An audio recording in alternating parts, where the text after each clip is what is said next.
Hello friends, today we will study about motion chapter of class 9th science part 3. First we will study about uniform circular motion. A body is said to be undergoing uniform circular motion if it moves along a circular path with constant speed but with varying velocities because of continuously changing directions.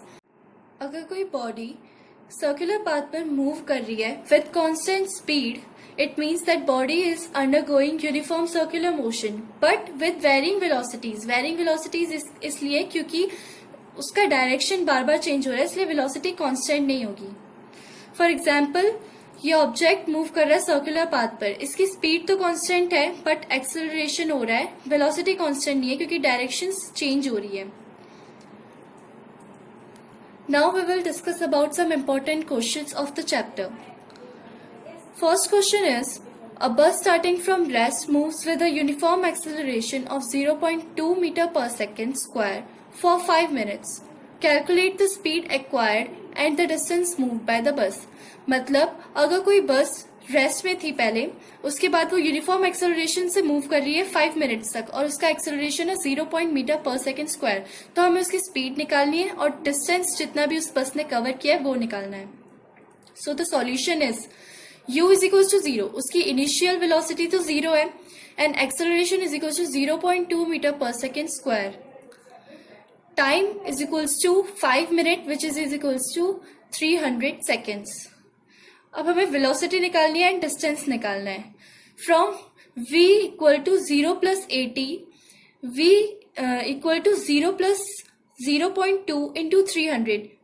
u की जगह 0 आ जाएगा, a की जगह 0.2 and t की जगह 300. So after solving this equation we will get 60 metre per second. From s is equal to ut plus half 80 square. s is equals to 0 into 300 plus half into 0.2 in the bracket 300 square is equals to 9000 metre और 9 kilometre. अगर हमें इसकी distance निकालनी है तो हम ये equation लेंगे एंड देन इसकी वैल्यू पुटअप करने के बाद हमें इसका आंसर 9 किलोमीटर पता चला. Now question 2 is, a cyclist goes once round a circular track of diameter 105 meter in 5 minutes. Calculate his speed. अगर कोई साइकिलिस्ट एक राउंड कवर कर रहा है सर्कुलर पाथ पर और जिसका डायमीटर 105 मीटर है और उसने कवर किया उसे 5 मिनट्स पर, तो उसकी स्पीड पता करनी है. So as we know that diameter of the circular track is 105 metre and radius is equals to 105 upon 2 metre.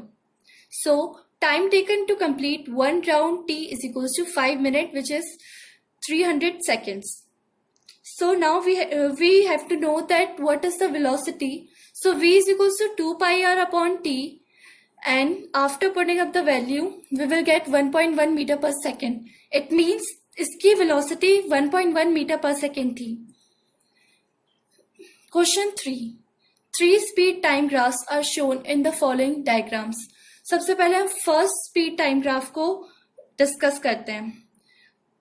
जो इसकी इनिशियल वेलोसिटी है वो बहुत ज्यादा है बट विद कांस्टेंट एक्सेलरेशन वो इसका रिटार्डेशन हुआ और फिर उसकी वेलोसिटी 0 हो गई एंड देन उसी एक्सेलरेशन से फिर से वो वापस आई. अब दूसरा स्पीड टाइम ग्राफ ये शो कर रहा है कि सबसे पहले उसकी इनिशियल वेलोसिटी 0 थी, उसके बाद कांस्टेंट एक्सेलरेशन से वो बढ़ी एंड कांस्टेंट एक्सेलरेशन से वो कम भी हुई. Then third speed time graph ये शो कर रहा है कि सबसे पहले तो उसकी इनिशियल वेलोसिटी बहुत ज्यादा थी, उसके बाद कांस्टेंट एक्सेलरेशन से वो नीचे आई, उसके बाद फिर कांस्टेंट वेलोसिटी से वो मूव हुई एंड देन कांस्टेंट एक्सेलरेशन से वो फिर से ऊपर गई. So the question is, which graph represents the case of a ball thrown vertically upwards and returning to the end of the thrower? इसका मतलब कौन सा ग्राफ शो कर रहा है कि जो थ्रोअर ने जो बॉल फेंकी थी उसके वो केस को रिप्रेजेंट कौन सी ग्राफ कर रही है. So the solution is, graph A represents the case of a ball thrown vertically upwards and returning to the hand of the thrower. Graph A represent कर रहा है उस केस को क्योंकि at time t is equals to 0 speed maximum थी The speed decreases at a constant rate, becomes zero at maximum height. जब ball उसकी maximum height पर था तो स्पीड जीरो थी. The ball then falls with a uniform acceleration till its speed becomes equal to speed of projection. तो ball उसी uniform acceleration से आया जितनी उसकी स्पीड जितनी स्पीड से वो फेंके गया था उतनी स्पीड से वो वापस आया. Now the fourth question is, a ball thrown vertically upwards returns to the thrower in 20 seconds. Calculate the velocity with which it was thrown and the maximum height attained by the ball. Take g is equals to 10 meter per second square. एक thrower था, उसने एक ball को फेंका और उसके पास फिर वही बॉल आई 20 सेकेंड्स के बाद. एंड यहाँ पे g रिप्रेजेंट कर रहा है a को. a is equals to acceleration. The solution is time of ascent is equals to time of descent. T is equals to 20/2 which is 10 seconds. मतलब जितना टाइम उसे उसकी मैक्सिमम हाइट पर जाने पर लगा उतना ही टाइम उसे थ्रोअर के हाथ पे आने में लगा. तो मतलब उसे उसकी मैक्सिमम हाइट तक पहुंचने में 10 सेकेंड्स लग गए. तो हमें उसकी इनिशियल वेलोसिटी पता करनी है एंड हाइट पता करनी है. हमें एक्सेलरेशन दिया हुआ है at the highest point v is equals to 0. मतलब जो उसकी फाइनल वेलोसिटी थी तो उसकी फाइनल वेलोसिटी 0 थी. From the first equation of motion which is v is equals to u plus at, for vertical motion a is equals to g and s is equals to h. हमने यहाँ पे distance के लिए height को चुना है and a is equals to a की जगह हमने g रिप्रेजेंट कर रहा है ग्रेविटेशन को. Then first equation of motion will become v is equals to u plus gt. For vertically upward motion v is equals to u minus gt. क्योंकि ball gravitational force के opposite जा रही है इसलिए माइनस साइन आएगा. So the equation will be 0 is equals to u minus 10 into 10 which is u is equals to 100 meter per second. So उसकी initial velocity 100 meter per second थी. From third equation of motion, v square is equals to u square plus 2as. For vertical motion, v square is equals to u square minus 2gh.